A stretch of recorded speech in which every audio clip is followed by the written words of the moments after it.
Magandang araw na naman mga bossing. Isang pangmalakasan dish na naman ang tuturo ko sa inyo at siguradong hindi kayo mapapahiya.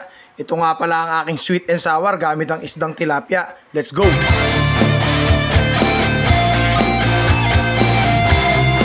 Siyempre, unang-una, lahat ng requirements ay gagayak natin muna.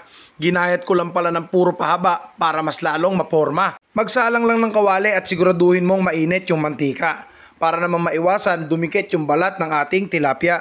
Habang nagpiprito para walang oras na maksaya, diretso na kagad tayo sa paggawa ng sarsa. Unahin lang natin sa mantika tapos susunod na kagad natin yung luya. At pag singaw ng luya, ilalagay na kagad natin ang ating wangba. Haluin mo lang maigi hanggang ang lasa nila ay magsama-sama. Tapos isusunod na kagad natin yung sibuyas at yung bell pepper na kulay pula. At hindi ko nang makalimutan, buti naalala, yung carrots nga pala ating isasabay na. Kasi medyo matigas yan kaya isasama na natin sa gisa at sangkutsa. At pag okay na bro, lagyan mo muna ng criminal water mga kalahating baso. At eto na tayo sa kasabihan ng mga matatandang hubo. Pag nilagyan mo ng suka, wag na wag mo sasabayan ng halo. Para daw ang suka ay sumingaw at hindi ito mahilaw. At pag ang suka nga ay tuluyan ng sumingaw mga brother, maglalagay na tayo ng ating criminal water. Isasabay na rin natin yung katas ng pinya mga repa. Tapos lalagyan natin ng ketchup na gawa raw sa banana. Unti-unti lang sa paglalagay at huwag mo kagad dadamihan repa. Kasi mas madaling magdagdag ng kulang kaysa magbawas ng sobra-sobra. Ganyan talaga magtimpla ng sweet and sour na sarsa. Yung tipong tansya-tansya hanggang mahuli mo yung kanyang tunay na lasa. Basic lang naman yan basta wag mo kagad sosobrahan. Basta ikaw ay nakulangan, iyo lamang dadagdagan.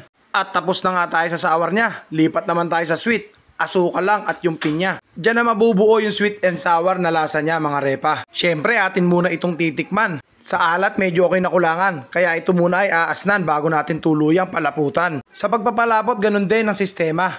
Huwag ka muna maglalagay na sobra. Ilagay mo lang ng dahan-dahan hanggang mahuli mo yung lapot na iyong korsonada. At ayan na mga tropa, luto na ang ating walang palya na sweet and sour na tilapia. Mabisang mabisa yung lasa, swak na swak pang ulam ng pamilya. At kung kayo ay umabot sa puntong ito, paki-comment naman kung tiga saan kayo. Para naman malaman ko kung saan umabot yung video. At eto na yung ending mga boss ko. Kung ikaw ay may natutunan, pakishare naman yung video. Bye!